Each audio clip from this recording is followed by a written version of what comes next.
প্রত্যেক বছর আমাদের এখানে বিনা ব্যয়ে চক্ষু অপারেশন শিবির করা হয় লায়ন্স ক্লাব অফ নর্থ ক্যালকাটার সহযোগিতায়। এবছরের সেই একইভাবে বিনা ব্যয়ে চক্ষু অপারেশন শিবির হচ্ছে এবং এবারের শিবির বিশিষ্ট সমাজকর্মী প্রয়াত লোকনাথ ব্যানার্জির স্মরণে করা হয়েছে। আজকে এই চোখ অপারেশন শিবিরের স্ক্রিনিং ক্যাম্প দ্বিতীয় পর্যায়ে, প্রথম পর্যায়ে হয়ে গেছে 24শে নভেম্বর 2024। আজকে দ্বিতীয় পর্যায়ে এখানে স্ক্রিনিং করার পরে যাদের যাদের অপারেশনের উপযোগী বলে মনে করা হবে তাদের পরবর্তী ক্ষেত্রে তারিখ দিয়ে অপারেশনের সুযোগ করে দেওয়া হবে।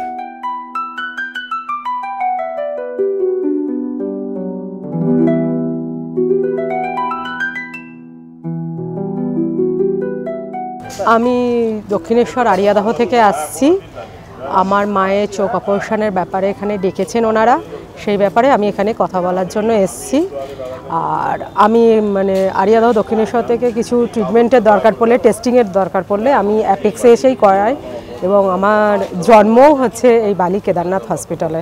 অ্যাপেক্সে আসি, আমার এখানকার পরিষেবাটা ভালো লাগে, এনাদের বিহেভিয়ার এবং এনাদের পরিষেবা আমার ভালো লাগে। আমি অত দূর থেকেও আরিয়াদাহ দক্ষিণেশ্বর থেকেও কিছু টেস্টিং থাকলে ওখানকার ডাক্তারদের, তো আমি এখানে থেকে এসেই করিয়ে নিয়ে যাই।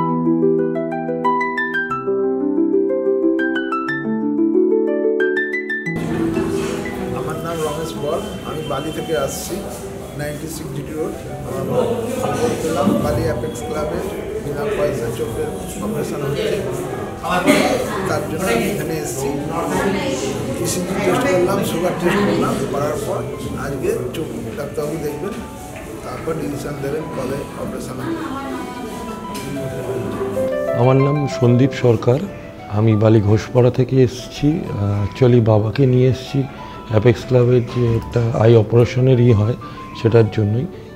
আমি তো অ্যাপেক্স ক্লাবে বহুদিন ধরেই আছি এবং অ্যাপেক্স ক্লাবের সার্ভিসে আমরা খুবই হ্যাপি, আমরা লোকাল মানুষ হিসাবে। এর আগে অ্যাপেক্স ক্লাবের যে এই নভেম্বর ডিসেম্বর মাসে যে আই অপারেশনটা হয় সেখানে আমার মায়েরও অপারেশন হয়েছিল এর আগে 2 বছর আগে। এই বছর এসেছি বাবার চোখটা টেস্ট করিয়ে, যদিও ডাক্তার সাজেস্ট করেন যে অপারেশন করা দরকার, তো আমরা এখানে অপারেশন করাবো আর কি।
আমি দীর্ঘ 22 বছর ধরে লায়ন্সের সঙ্গে যুক্ত।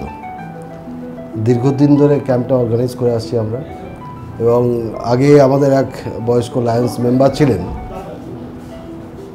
তিনি আমাদের অনেকটা হেল্প করতেন। তিনি লায়ন্স মিস্টার আর.এন. দে, তিনি খুবই বয়প্রাপ্ত হয়ে গেছেন, একেবারে পুরো অসতিপর বৃদ্ধ হয়ে গেছেন, তিনি আর বেরোতে পারেন না, কিন্তু খুব এনার্জেটিক লোক ছিলেন। তাকে প্রথম আমাদের শ্রদ্ধা জানানো উচিত, কারণ দীর্ঘদিন ধরে আমাদের সঙ্গে আছেন। এই ডাক্তারবাবুর সঙ্গে আমি দীর্ঘদিন যুক্ত, এবং আমাদের ওখানে প্রায় 18টা ডিপার্টমেন্ট আছে। বিভিন্ন ডিপার্টমেন্টের বিভিন্ন সুদক্ষ ডাক্তারকে দিয়ে আমরা কাজ করি। এই কাজগুলো আমাদের দীর্ঘদিন ধরে হয়, খুব অল্প পয়সাতে আমরা এই কাজগুলো করে থাকি মেনলি, যেটা অন্যান্য জায়গাতে হয় না। এখন নতুন লাস্ট 5 বছরে আমাদের আই ডিপার্টমেন্টের যে ডেভেলপমেন্ট হয়েছে, আচ্ছা হসপিটালে সেরকম হয়নি।